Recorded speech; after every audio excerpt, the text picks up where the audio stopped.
Vandaag in een nieuwe aflevering zijn we in Bergen ter Blijt, waar een koppel woont die het zeker verdient om in het zonnetje gezet te worden. We gaan ze verrassen.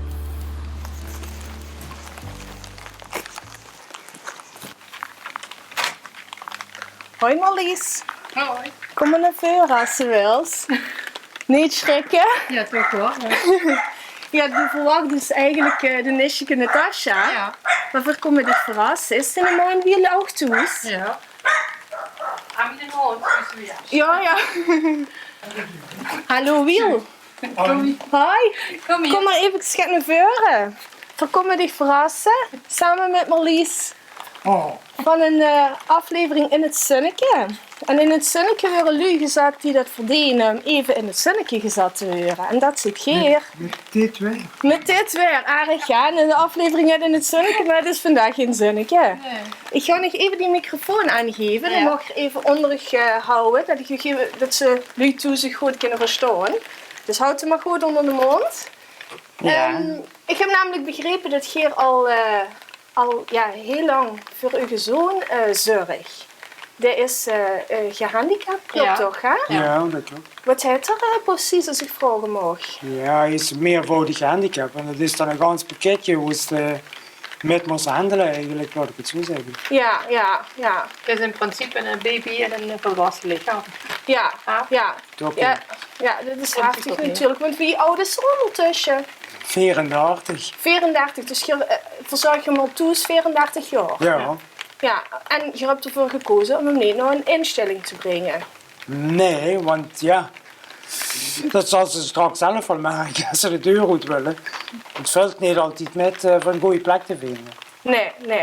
Dus je hebt jaren geleden besloten, je kunt dat zelf doen. Ja. Dat lijkt me toch wel zwaar. Ja, en op een gegeven moment zit er ook op de leeftijd gekomen dat we ook wel moeten inzien dat we toch wel uit huis moeten gaan plaatsen. Oké. En nu zijn we bezig met een mooi levenhuis. Dat zijn we samen met ondertussen 35 andere ouders hier in Zuid-Limburg aan het oprichten. Ja. Dus en dat willen we dan eigenlijk naar het initiatief van ons eigen, ja, zo wie weer voor de kinderen zorgen, dat dat dan ook gebeurt op de plek waar ze dan terechtkomen. Ja. En dat is iets anders van opzet als dat het in een instelling is. Ja. Er wordt dus gekozen om met ouders aan begeleiding te werken samen voor de cliënten Ja. en een zorginstelling in te huren Ja. die dan de zorg leveren. Oké, dus dat gaat je gewoon zelf opzetten. Met, Nu, daar zit je met andere bezig. ouders, Dat er ja. dan Ja. wel nog 34 jaar uit huis gaat eigenlijk. Nou, Ja, dat zal wel aflopen. Er zal nog wel een jaar of 5 overheen komen. Ja. Of er zijn gemeentes dan benaderd voor bouwgrond. Ja. En dat gaat niet altijd van alleen. Nee, het huis moet nog gebouwd worden. Ja, Ja, dat ja. moet nog aan Ja. opgericht worden. Oké. Er zijn wel al een... Het is een voorbeeld. Wat bijvoorbeeld in Bennekom is een mooi levenhuis. En daar zijn we eigenlijk een kopie van aan maken. Oh, wat mooi. Ja, en waar gaat het gebouwd worden? Is dat al Nee. zeker? Nee? Nee. Oké. We zijn ook hier echt in Zuid-Limburg bezig met gemeentes met vallen. Ja. En we zijn nu een stichting geworden. Ja. En het bestuur daarvan, dat bestaat uit 3 ouders met kinderen.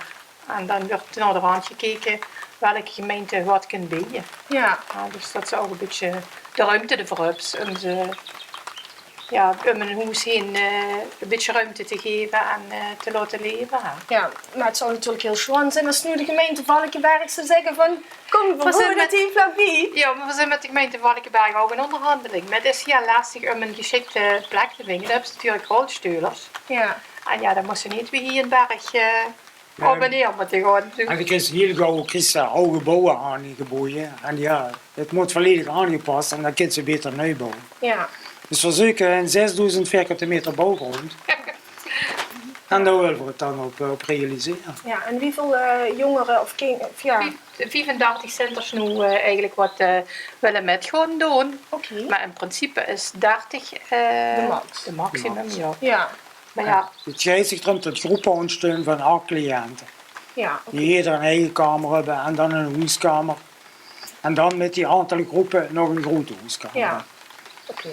Maar ondertussen heb je toch 34 jaar voor je zoon René. Ja. Doet je toe, het huis is ook ganz aangepast. Ja. Natuurlijk wel alle voorzieningen voor hem. Ja, dat een traplift en de badkamer is aangepast en dat, Ja. dat is het eigenlijk. En Maar het is niet niks, lijkt me. Want het is zichzelf natuurlijk best wel veel wegcijferen, lijkt me. de moest alles gaat inleveren, ja, dat is zo. Dat, Ja.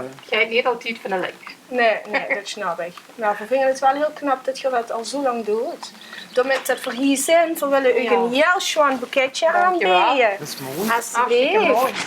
Kijk dan. Jo.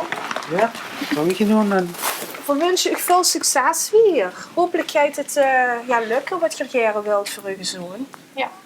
En bedankt voor uw tijd en hopelijk heb ik niet te erg overvallen. Ik zal de tasje nog even appen dan. Is goed, is goed.